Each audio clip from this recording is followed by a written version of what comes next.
Welcome. I'm very glad you have decided to join us on this learning journey.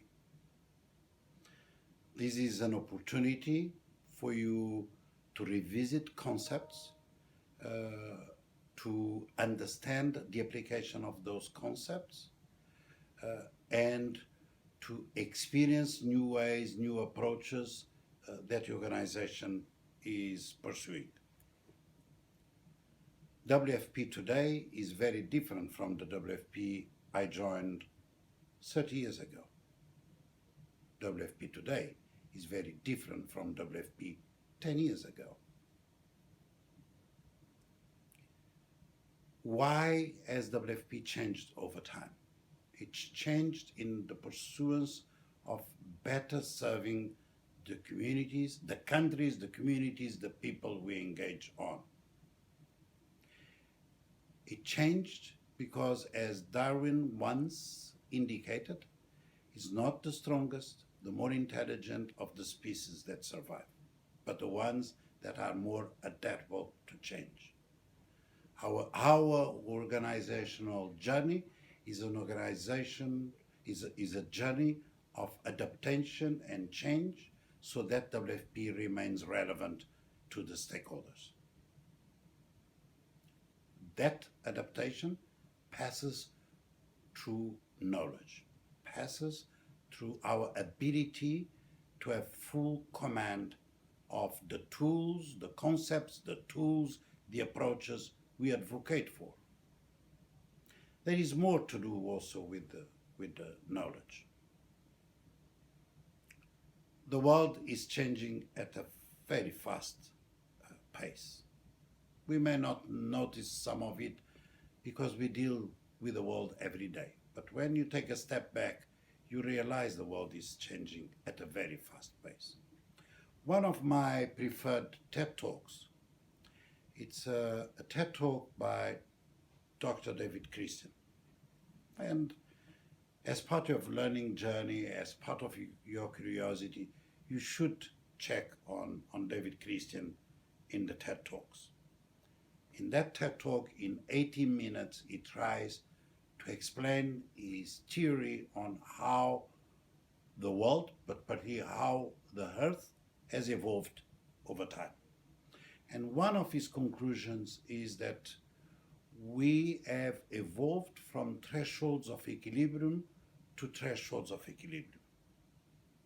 He also concludes that the time between those thresholds is reducing, and each threshold is more complex but more fragile than the previous threshold.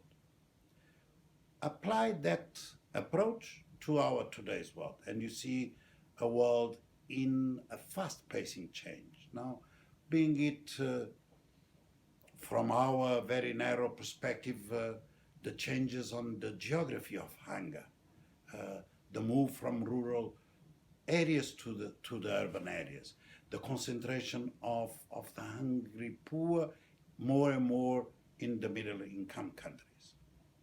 So from a narrow WFP perspective, you notice that change.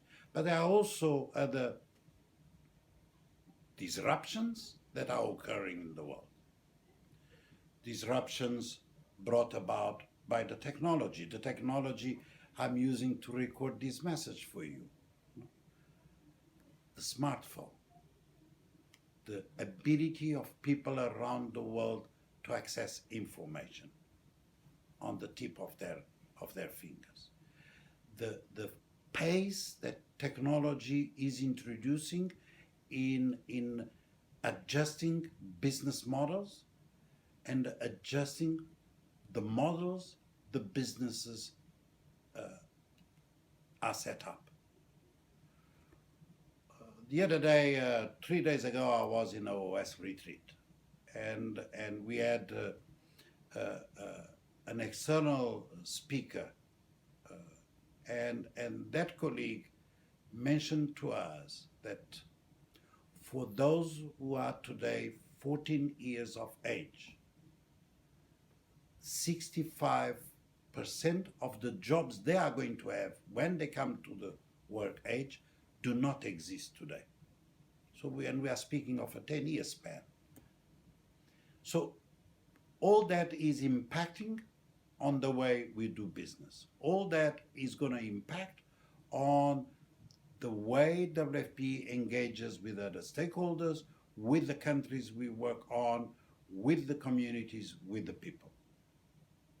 Some of those changes are being encapsulated in some of the global processes we are involved. Sendai, the COP21, the SDGs, the global goals, the global agenda, the World Humanitarian Summit. Later on, a couple of months later, a big debate around displacement that it's going to take place at the margins of the General Assembly. All those are attempts by the international community to bring to our world, the world of development humanitarian, these changes that are happening out there, and question the business models we have today, the approaches we have today.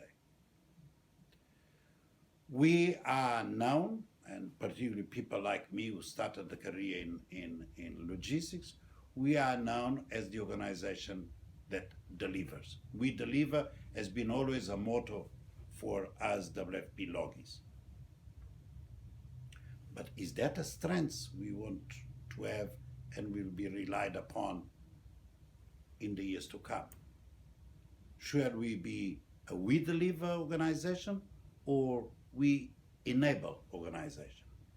Shall we pursue different approaches? Shall we explore other opportunities? For us to be able to do so, we need to have deep-rooted knowledge of our concepts, of our approaches, of our activities, so we can seize the opportunities that are out there for us to adjust, to adapt, to remain, to survive, as Darwin said, but remaining relevant to the world and to the other stakeholders. I want to issue a fantastic learning journey. You need to seize that opportunity, not only by visiting, studying the materials available in the Moodle's web. You should seize the opportunity from learning from each other, from exchanging the things you do day to day, and explore what is there that is important for us to take for the future. You should seize the opportunity to engage virtually, and hopefully when you have the face-to-face workshop, with the resource colleagues, the persons that are volunteering time to engage in this journey with you.